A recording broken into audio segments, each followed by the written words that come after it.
తర్వాత మనకు ఎక్స్ట్రా ఏదైనా యాడ్ చేసుకోవాలనుకున్నా ఇక్కడ యాడ్ చేసుకోవచ్చు.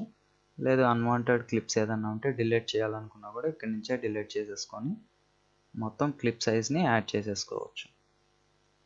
ఒకసారి నీట్గా చెక్ చేసేసుకున్న తర్వాత ఇక్కడ ఫిల్టర్స్ లాగా ఉంటుంది కదా, హైడ్ రిమూవ్ సీన్స్ అనేది, దాన్ని ఎనేబుల్ చేసిన తర్వాత డిలీట్ చేసిన క్లిప్స్ అన్నీ తీసేసి ఏవైతే యాక్టివ్లో ఉన్నాయో అది మాత్రమే సీక్వెన్స్ వైజ్గా మనకు వస్తుంది. సో ఇవి యాక్టివ్లో ఉండే అన్నమాట. సో ఇప్పుడు ఒకసారి మళ్ళీ ప్రాజెక్ట్ ఓపెన్ చేసేసుకొని కావాలంటే మనం బ్యాక్గ్రౌండ్ మ్యూజిక్ చేంజ్ చేసుకోవచ్చు. స్మార్ట్ బ్యాక్గ్రౌండ్లో ఇందాక ఆల్రెడీ ఒక ఆడియో అనేది యాడ్ అయి ఉంటుంది. కావాలనుకుంటే కింద లిస్ట్లో ఉంటుంది కదా, వీటిలో మనకు సూటబుల్ అయ్యేది ఏదైనా కానీ పెట్టుకోవచ్చు. నెక్స్ట్ సెట్టింగ్స్ కూడా ఎనేబుల్ చేసుకోవచ్చు. So as per hour requirement మనం మైనర్ చేంజెస్ అనేవి చేసుకోవచ్చు.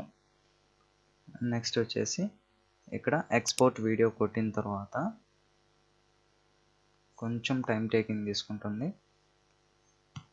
ఇది కంప్లీట్ అయిపోయిన తర్వాత మనకు ఇలా అయితే వస్తుంది, కనెక్ట్ టు యూట్యూబ్ అని. ఇక్కడ నుంచే డైరెక్ట్గా యూట్యూబ్లోకైనా వేసేయచ్చు, లేదంటే డౌన్లోడ్ వీడియో చేసుకొని దాని పక్కనే సబ్ టైటిల్స్ అని కూడా వస్తుంది, అది జిప్ కూడా మనం డౌన్లోడ్ చేసుకోవచ్చు.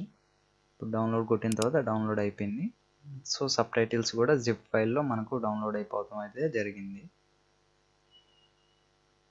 సో వీడియో ఇక్కడ డౌన్లోడ్ అయిపోతుంది అండ్ సబ్ టైటిల్స్ కూడా ఇక్కడ. ఇలాంటి మరిన్ని అప్డేట్స్ కోసం please like, share and subscribe.